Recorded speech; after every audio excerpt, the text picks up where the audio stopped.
चलिए once again आप लोग को गिल्लू नामक चैप्टर चल रहा था महादेवी वर्मा के द्वारा लिखी गई एक बहुत ही अच्छी कहानी आप लोगों के पास जा रहा था। तो चलिए वंस अगेन हम लोग पार्ट 2 की ओर बढ़ते हैं और इसे समझने के लिए आप लोग शुरू से अंत तक जरूर देखें ताकि आपके मन और मस्ती को ठंडा कर दे। एक बहुत ही अच्छी स्टोरी है किल्लू। तो आई महादेवी वर्मा के द्वारा लिखा गया है। आप लोग पार्ट कितना फर्स्ट में आप लोग जो चले थे, पार्ट फर्स्ट लेक्चर 1 गया था जिसमें आप लोग बताया गया था शायद 1 2 3 4 पैराग्राफ पर गया था। मैंने बताई थी लेखिका कि हर लोग का यह कहना था कि अब नहीं बच पाएगा, लेकिन मैंने अपनी कोशिश नहीं हारी, उसे उठाई, उसे प्यार से उठाई, उसे घर ले गई, उसके जख्म को साफ की, उसे मलहम लगाई, यहाँ तक मैंने गया था शायद। तो चलिए वंस अगेन हम लोग आगे बढ़ते हैं पार्ट लेक्चर पार्ट 2 3 या 4 पार्ट में जितना हो सके मैं आप लोग को ले जाऊंगा। धीमी गति से ले जा रहा हूं, पर आप लोग तैयार रहिए। चलिए उसे मलहम लग गया था। आप लेखिका का कहना है आई ट्राई टू फीड, जिनके पास बुक नहीं है, जिनके पास किताब नहीं है, वे कृपया स्क्रीन पर जरूर देखिए, मैं वहीं पे आपको अवेलेबल करवाने की कोशिश कर रहा हूँ, ठीक है। कहते I try to feed him by somehow putting a thin cotton wool wick. एकदम आराम से सुनिए। I try to feed him, मैं उसे खिलाने की कोशिश की। फीड मीन होता है खिलाना, फीड मीन्स क्या होता है खिलाना। I try to feed him, मैंने उसे खिलाने की कोशिश की। बाई समहाउ, किसी न किसी तरीक़ों से। Putting a thin cotton wool wick, putting मैंने रख कर, ए थीन कॉटन वूल माने एक पतला सा, कॉटन वूल का मतलब होता है रुई की बत्ती, विक माने बत्ती, यानी एक पतला सा रुई की बत्ती रखकर, कैसे dipped in milk to his mouth, यानी दूध में भिगो कर उसके मुख तक रख के मैंने उसे खिलाने या पिलाने की कोशिश की। कौन? महादेवी वर्मा चाह रही थी कि ताकि ये जो बच्चा, गिलहरी का जो बच्चा है जो घायल कर चुका है, कौवा ने इन्हें, 2 कौवे ने इन्हें घायल जो कर दिया है, ताकि ये अपने जीवन को प्राप्त करने के लिए कुछ भोजन ले। But he was unable to open his mouth, लेकिन वह मुंह तक नहीं खोल पाई। वह जो गिलहरी का बच्चा था वह मुंह तक नहीं खोल पाया। मुंह तक तो दूध से भींगी हुई बत्ती, रुई की बत्ती को दिया गया, लेकिन नहीं वो मुंह तक खोल पाया। And the drops of milk only slid down from both side, और जो मिल्क का जो ड्रॉप था, बूंद जो थी, वह दोनों तरफ, मुंह के दोनों तरफ से नहीं कह सकते हैं, फिसल कर गिर गया। ओनली आफ्टर सेवरल आवर्स, बहुत घंटों के प्रयास से। ऑफ टेंडिंग माने प्यार से सहलाते हुए, टेंडिंग का मतलब होता है सहलाते हुए, दुलारते हुए, पुचकारते हुए। Could I manage to pour 1 drop of water in his mouth, मैंने बहुत देर तक सहलाते हुए, बहुत घंटों तक सहलाते हुए मैंने उसे एक बूंद पानी देने में सक्षम हो गई। एक बूंद पानी मैं किसी तरह से मैनेज करते हुए मैं उसके मुंह तक पहुंचा दी। But on the 3rd day he became so much better and asserted that he would use his 2 tiny claws to hold my finger and gaze all around with his blue glass beads like eyes। सुनिए, कहते हैं on 3rd day, और तीसरा दिन, he became so much better, वह so much better हो गया था। सो मच इतना अच्छा हो गया था, इतना बढ़िया हो गया था। एंड असर्ड, और आश्वस्त दिला दिया, that he would use 2 tiny clause, कि वह अपने 2 छोटे छोटे पंजे से होल्ड कर सकता था, मेरे उंगलियों को पकड़ सकता था। होल्ड माई फिंगर, मेरे उंगलियों को पकड़ लिया। And gaze all round with his blue glass beads like eyes, and glass beads like eyes, और वह अपने चमकते हुए मोतीदार आंखों से वह मेरे उंगलियों को पकड़कर चारों ओर नज़र डालता है। यानी लेखिका कहना चाह रही है कि 2 दिन यानी 3 days के बाद, 3 दिन के बाद वह, उसमें इतना परिवर्तन आया कि वह मेरी उंगलियों को पकड़कर चारों ओर अपने चमकते हुए, अपने मोतीदार आंखों से निहार सकता था। एंड इन 3-4 months, और 3-4 महीनों में, he astonished everyone with his smooth fur, 3-4 महीनों में हर लोग को वह, सब लोग को वह अपने स्मूथ फर से, एंड बसी टेल से, एंड नाटी से, एंड रिफ्लेजेंट आइज से सबको आश्चर्यचकित कर दिया, सबको अस्टोनिश कर दिया, विस्मित कर दिया। अब सुनिए क्या चीज़ से विस्मित किया। एंड इन 3-4 मंथ्स 3-4 महीनों में एस्टोनिश्ड एवरीवन, और सबको विस्मित कर दिया, सबको अचंभित कर दिया। विद स्मूथ फर, अपने चिकने अपने मुलायम बालों से उसके शरीर पर मुलायम बाल आ गया था। एंड वसी टेल, और उसके पूँछ थे वह लंबे झाड़ीदार भी बन चुके थे। एंड नॉटी, अपने नटखटपन अदाओं से। एंड रिफ्लेजेंट आइज से, और चमकदार आँखों से सबको विस्मित कर देता है। कौन? वह गिलहरी का बच्चा जो गिरा हुआ था, जिसको लेखिका ने उठाकर अपने घर लाई, दूध पिलाई, लेकिन नहीं पी पाया था शुरू में। उसके बाद एक बूंद किसी तरह से पानी दे पाई, लेकिन फिर धीरे धीरे इतना अच्छा हो गया, 3 दिनों के बाद वह उंगलियों को पकड़ सकता था, और उसके बाद 3-4 महीनों में तो कहना ही नहीं था।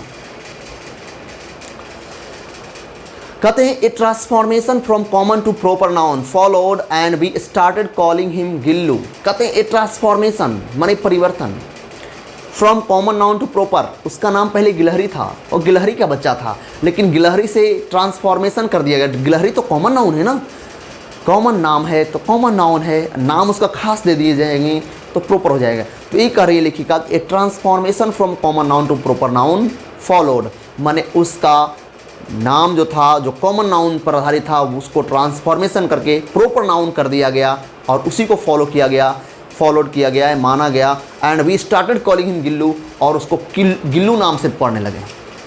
लेखिका ने कॉमन नाउन का नाम को बदलकर कौन नाउन कर दिया? प्रॉपर नाउन कर दिया, और उसे कौन नाम से पुकारने लगी?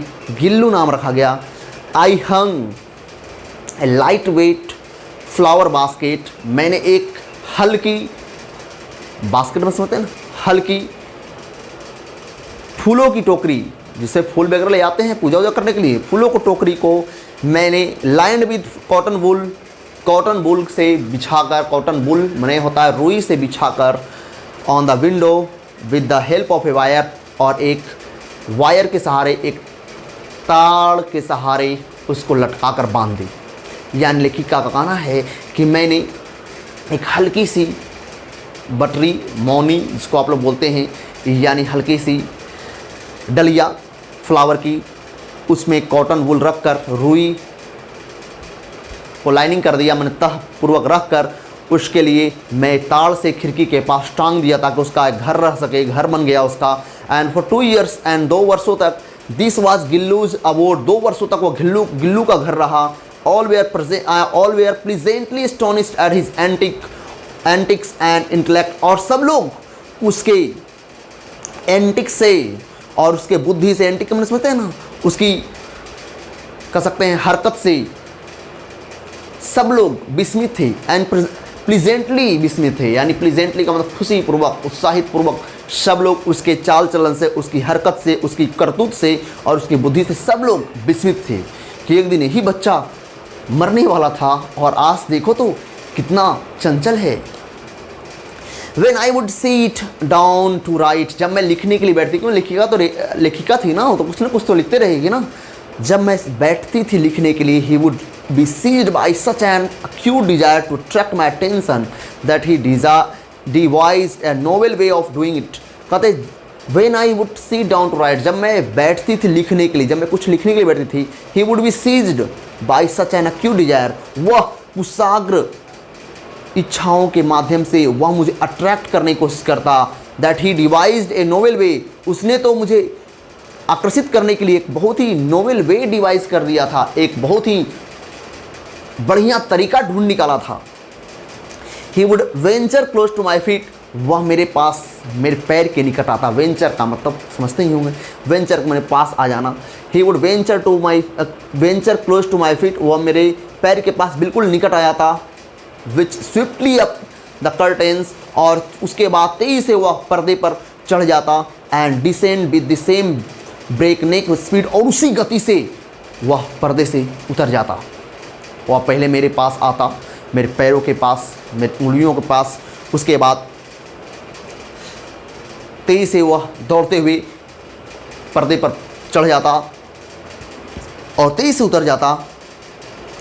This sequence would continue till the time I go to catch him. यह प्रक्रिया तब तक वह जारी रखता जब तक कि मैं उसे अपने हाथों से पकड़ न लेती।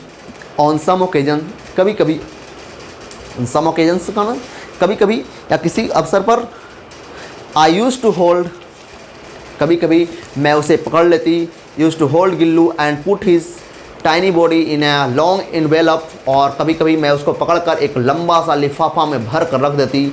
समटाइम्स, कभी कभी he would continue to stand on the table leaning against the wall in such an amazing condition. कभी कभी तो वह दीवार से, टेबल जो दीवार के पास लगा हुआ था, कहते he would continue to stand, कभी कभी वो दीवार के पास खड़ा रहता, ऑन द टेबल, टेबल पर, लीनिंग अगेंस्ट द वॉल, दीवार से सटकर जो टेबल रखा हुआ था उस दीवार से सटकर टेबल पर वो कभी कभी खड़ा रहता बहुत देर तक। इन सच एन अमेजिंग कंडीशन, एक ऐसे आश्चर्यचकित हालात में, फॉर आवर्स, घंटों तक, and watch my activities with his radiant eyes, और मेरी क्रियाकलापों को, मेरी करतूतों को वह अपने चमकदार आंखों से निहारता रहता।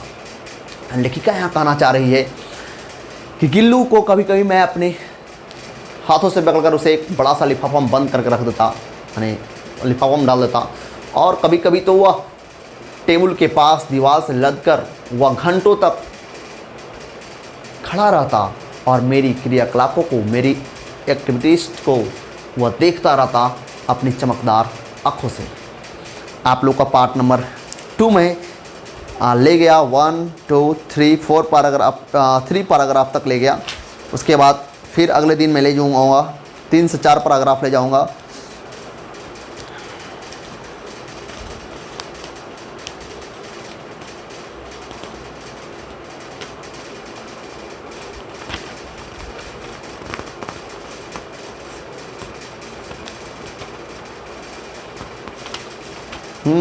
दो दिन, 2 टाइम, 2 क्लास और होंगे। तो चलिए वंस अगेन आप लोग इसको ज़रूर देखिए ताकि आप लोग को इस कहानी से बहुत कुछ ज्ञान हो। मैं इससे क्वेश्चन ही पूछूंगा, बताइएगा आप लोग, मैं क्वेश्चन की ओर जा रहा हूँ। आप ही लोग बताइएगा कि गिल्लू का कॉमन नाउन क्या था।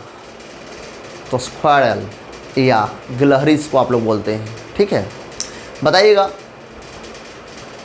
किसने गिल्लू के नाम को कॉमन से प्रॉपर बना दिया, जल्दी बताइए।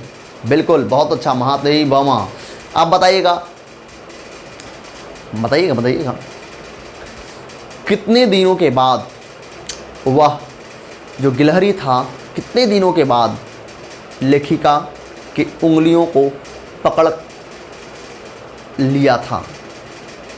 Option 2 days, 3 days, 5 days, 3 days, बिल्कुल सही। अब बताइए कितने महीनों के बाद वह सबको विस्मित कर दिया था, सबको अचंभित कर दिया था अपने अपने चालों से, अपने अंदाज़ों से। चल दे 3 से 4 मंथ्स। बहुत अच्छा, बहुत अच्छा जवाब दे रहे हैं आप लोग, इसी तरह से दीजिए जवाब, अच्छा लगता है। चलिए अगला क्वेश्चन है, बताइएगा अगला, कौन कभी कभी गिल्लू को हाथ से पकड़कर लिफाफे में रख दिया करते थे। ऑप्शन भी दूँ? नहीं, ऑप्शन देने की आवश्यकता नहीं है क्योंकि ऑप्शन तो आपके पास है। कौन? बिल्कुल महादेवी वर्मा। अगला क्वेश्चन जा रहा है, चमकदार आँख किसके थे? महादेवी वर्मा का? बिल्कुल गलत बोल रहे हैं, नहीं, बल्कि गिल्लू का था। किसका था? गिल्लू का। बताइए गिल्लू का जो घर बनाया गया था महादेवी वर्मा के द्वारा, कितने वर्षों तक उसका घर रहा था? कितने वर्षों तक? 2 ईयर्स तक वह घर रहा था उसका। क्या वर्ष तक? 2 ईयर्स। किस चीज़ का घर बना हुआ था? जल्दी बताइएगा। बिल्कुल लाइट बास्केट था, फ्लावर का लाइट बास्केट, मैंने छोटा हल्का बास्केट में समझते हैं, टोकरी। चलिए बहुत अच्छा। बताइएगा कौन, जब गिल्लू जख्म हालत में मिला था तो कौन उसको रुई की बत्ती बनाकर दूध पिलाने की कोशिश किसने की थी? चलिए बहुत अच्छा, क्रो बोल रहे हैं बहुत लोग। क्रो नहीं होगा बल्कि महादेवी वर्मा होगा। तो तैयार हैं? चलिए मैं उम्मीद करता हूं कि आप लोग इस कहानी के पार्ट 2 लेक्चर 2 से बहुत कुछ प्राप्त किए होंगे और पार्ट 3 लेक्चर 3 का वेट कीजिए। ज़रूर आएगा, आप तक पहुंच जाएगा। Okay, that's all. अब मैं आप लोग से बाय बाय टाटा कह रहा हूँ। ओके।